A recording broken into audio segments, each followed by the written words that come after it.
வணக்கம். விஎஸ் ஜோதிடம். இந்த ஜோதிட சேனலில் தனுசு ராசி ஆனி மாத ராசி பலன்கள் 2025. தனுசு ராசிக்காரர்களுக்கு ஆனி மாதத்தில் கிரகங்கள் மாற்றங்களால் எத்தகையான சிறப்பான பலன்கள் கிடைக்கப் போகிறது என்றால், எதிர்பார்த்த நன்மைகள் கட்டாயமாக கிடைக்கும். காரணம், ராஜகிரகங்கள் நல்ல நிலையில் அமர்ந்துவிட்டால் வீணான பிரச்சனை, வீணான செலவு, வீணான மன கஷ்டம், பண கஷ்டம், தொழிலில் இருக்கக்கூடிய பின்னடைவும் மந்த நிலையும் முற்றிலும் மாறுபட்டு நற்பலன்களை கொடுத்துவிடும். இது கிரகங்கள் மாற்றங்களால் ஒவ்வொரு ராசிக்காரர்களுக்கும் கிடைக்கக்கூடிய பலன்கள்தான். ஆனால் தனுசு ராசியான உங்களுக்கு கடந்த சில வருடங்களாகவே பல வகையிலும், சில வருடங்கள்னாக்கா பல வருஷம் நினச்சிக்காதீங்க, ஒரு 1.5 வருஷம் எடுத்துக்குங்க. குரு பகவானும் சரியில்லாமல் இருந்தார், ராகு கேதுக்களும் சரியில்லாமல் இருந்தாங்க. இப்பொழுது ராகு கேதுக்கள் பலமாக இருக்கிறார்கள். குரு பகவானும் உங்களுடைய சொந்த ராசியின் அதிபதியாகவே இருக்கக்கூடிய குரு பகவான் எப்பொழுதுமே கெட்ட இடங்களில் அமரக்கூடாது. அப்படி கெட்ட இடங்களில் அமர்ந்தால் ராசி அதிபதி இல்லையா? அதனால் நீங்கள் செய்வது எதுவாக இருந்தாலும் முற்றிலும் நற்பலன்களை தராமல் கெடு பலன்களை தந்துவிடும். தனுசு ராசிக்காரர்களை மற்றவர்கள் பயன்படுத்தி வாழ்வது என்பது அதிகம். ஆனால் உங்களுக்கு ஒரு பிரச்சனை வருகிறது என்றால், அது உறவாக இருக்கட்டும், நட்பாக இருக்கட்டும், சொந்த பந்தமாக இருக்கட்டும், எந்த உறவாக இருந்தாலும் உங்களை நிராயுதபாணியாக நிற்க வைத்துவிட்டு விலகி சென்று விடுவார்கள். இதுதான் உங்களுடைய ராசி. எத்தனையோ உதவிகளும் எத்தனையோ நன்மைகளும் உங்களை நம்பி வந்தவர்களுக்கு செய்வதுண்டு. ஆனால் உங்களுக்கு நன்மையை செய்யத்தான் யாரும் இருக்க மாட்டாங்க. அது ஜாதகத்தில் நடக்கக்கூடிய தசாவை வைத்து தான் நன்மைகள் நடக்குமா தீமைகள் நடக்குமா என்பதை உறுதி செய்ய முடியும். இருந்தாலும் குருவின் வீடுகளுக்கு எப்பொழுதுமே, குருவின் ராசி என்று சொன்னால் மீனம், தனுசு, இந்த ராசிக்காரர்களுக்கு காசு பணத்தை கொடுத்தாலும் பகை, அதை திரும்ப கேட்டாலும் பகை, மற்றவர்களுக்கு உதவி செய்தாலும் உங்களுக்கு அது திரும்ப கிடைக்காது. நீங்கள் தனிமையில் இருக்கும்போது இதை நினைத்து மனம் கலங்கியதுண்டு. ஆனால் பரவாயில்ல விடு, இனிமேல் நாமே போராடி வெற்றி பெறலாம் என்கின்ற தைரியம், தன்னம்பிக்கை உடனுக்குடனாக வளர்த்து கொள்ளக்கூடிய ஒரு அற்புதமான ராசி தான் தனுசு ராசி. அதுக்கு தான் உங்களுடைய ராசி சின்னமாக வில்லையும் அம்பையும் வைத்திருப்பாங்க. ஏன்னு கேட்டிங்கனாக்கா, வெற்றிகளை நோக்கி மற்றவர்கள் உங்களுக்கு கொண்டு செல்வார்கள் என்பதை மறந்துவிட்டு தானாகவே முயற்சி செய்து வெற்றி பெற வேண்டும் என்பது உங்களுடைய லட்சியமாகவே இருக்கும். ஒருவேளை இந்த ஏமாற்றங்களெல்லாம் சந்தித்ததால் உங்களுக்கு இப்படி ஒரு மனநிலை, மன உறுதி இருந்திருக்கலாம். சரி, உங்களுக்கு கிரகங்கள் தரக்கூடிய பலன்களை பற்றி அறிந்து கொள்வதற்கு முன்பதாக சந்திராஷ்டம தினங்களை பார்த்து விடலாம். சந்திரன் 8ஆம் இடத்தில் சஞ்சாரம் செய்யக்கூடிய நாட்கள் சந்திராஷ்டம தினங்கள். இந்த சந்திராஷ்டம தினங்களில் புதிதாக தொழில் தொடங்கக்கூடாது, வியாபாரங்களை தொடங்கக்கூடாது, வண்டி வாகனங்களில் வேகமாக செல்லக்கூடாது. திடீர் ஊர் பிரயாணமாக இருந்தால் அதிலிருந்து 2.25 நாட்கள் அமைதியாகவும் பொறுமையாகவும் இருந்துவிட்டு அதற்கு பிறகு தொடருவது உத்தமம். அது மட்டும் இல்லை, தனுசு ராசியான நீங்கள் இந்த கொடுக்கல் வாங்கல் அதை மட்டும் யாருக்கிட்டையாவது நீங்கள் கொடுக்கல் வாங்கல் செய்தால் அது ஒரு பிரச்சனையாகவே முடியும். அதுவும் இந்த சந்திராஷ்டம தினங்களில் செய்துட்டால் இன்னும் பிரச்சனையாகவே இருக்கும். கொடுக்கல் வாங்கல் மீன ராசிக்கும் இந்த தனுசு ராசிக்கும் ஆகாது. அது செவ்வாய் பலத்தை பொறுத்து. கொடுக்கல் வாங்கல் செய்தால் செவ்வாய் பலமாக இருந்தால் தான் அது நல்லா இருக்கும். புத்திசாலிங்க தான் சில நேரங்களில் நல்லவங்க நினச்சி ஏமாறுவது உண்டு. சந்திராஷ்டம தினங்களில் இதை செய்யாமல் இருந்தால் நன்மைகள் நடக்கும். சரி, சந்திராஷ்டம தினங்களை பார்க்கலாம்.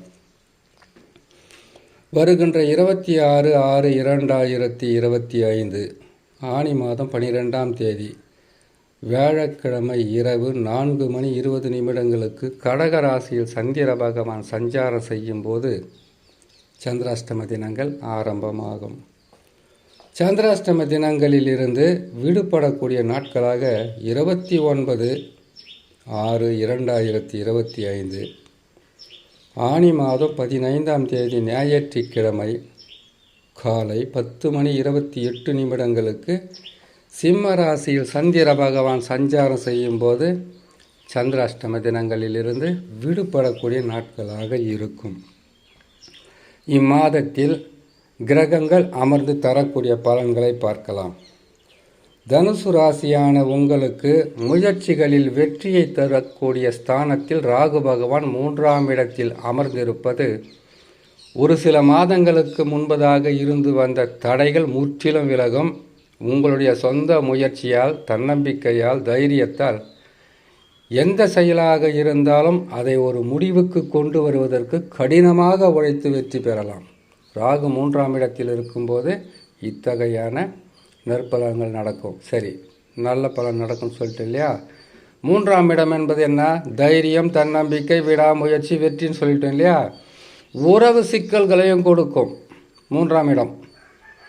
உறவுகளால் சிக்கல், உறவால் சிக்கல், நிம்மதி இல்லாத தன்மை, அதே மாதிரி கேட்டிங்கன்னாக்கா அலைச்சல், மன உளைச்சலையும் கொடுக்கும். வெறும் நல்லதை மட்டும் சொல்லக்கூடாது, அதில் வரக்கூடிய பிரச்சனையும் சொல்லணும்.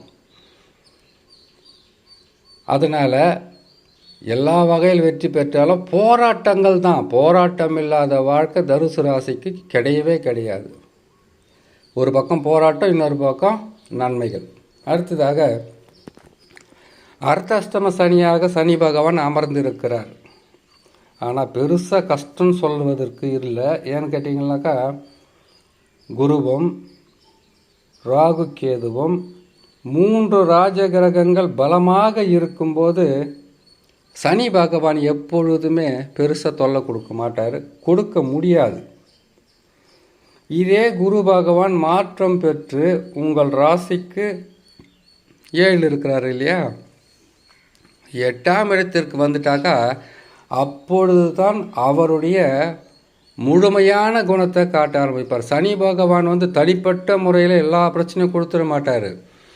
சனி பகவானுக்கு கூட யாராவது கேட்டிங்கன்னா கெட்ட கிரகங்களாக மாறிட்டா தான் அதிகப்படியான தொல்லைகளை கொடுக்க ஆரம்பிச்சிடுவார். இப்போ நடக்கக்கூடிய சிறிய நன்மையோ பெரிய நன்மையோ உங்களை காப்பாற்றி கொள்ள நீங்கள் அதை பயன்படுத்த வேணும். அடுத்தது சுக்கிர பகவான் ராசிக்கு 5 மேச ராசியில் அமர்ந்திருப்பது நல்லது தான், கெட்டதெல்லாம் எதுவும் கிடையாது. 5ஆம் இடம் என்பது சுக்கிர பகவானுக்கு நன்மையை செய்யும். பொருளாதார உயர்வு, செய்யும் தொழிலில் அதிகப்படியான லாபங்கள் வருவது, இதனால் வரைக்கும் உங்களுக்கு காசு பணத்தில் ரொம்ப கஷ்டமாக இருந்தால் இனிமேல் இருக்காது. இனிமேல் இருக்காதுனாக்கா குரு பகவான் மாறுற வரைக்கும் இருக்காது. சூரியன், புதன், குரு 3 கிரகங்களும் இணைந்து உங்கள் ராசிக்கு 7ஆம் இடத்தில் பிரிஞ்ச கணவன், மனைவி, நட்பு, சொந்தம், பந்தம், அடுத்தது செய்கிற தொழிலில் உங்களுக்கு பக்கபலமாக இருக்கக்கூடிய அனைத்து வகையான நன்மைகளும் நடக்கும். எவ்வளோ நாளைக்கு?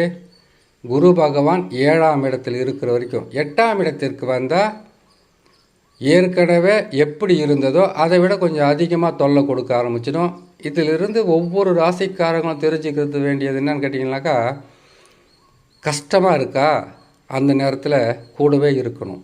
நண்பர்களோ கணவன் மனைவியோ அல்லது எந்த சொந்தமாக இருந்தாலும் கஷ்டமாக இருக்கும்போதும் கூட இருக்கணும், நன்மைகள் நடக்கும்போதும் கூட இருக்கணும், துன்பங்களிலும் கூட இருக்கணும், வறுமையிலும் கூட இருக்கணுன்றத எந்த மனிதர்கள் நினைக்கிறாங்களோ அவங்க வாழ்க்கையில் முன்னேற்றம் கட்டாயமாக இருக்கும். கெட்ட நேரமாக கெட்டவங்களாக மாறிட்டு நல்ல நேரத்தில் வந்து ஒட்டிக்கிறத விட ஒரு கேவலமான வேலை எதுவுமே இருக்காதுன்றதை மற்றவர்கள் உணரணும். முதல்ல நல்ல நேரத்தில் வந்து எல்லா உறவும் ஆதரிப்பதும், கெட்ட நேரம் வந்தோன்னே பகையாக விட்டு போகிறது தவறுன்றதை அவங்க தான் உணரணும்.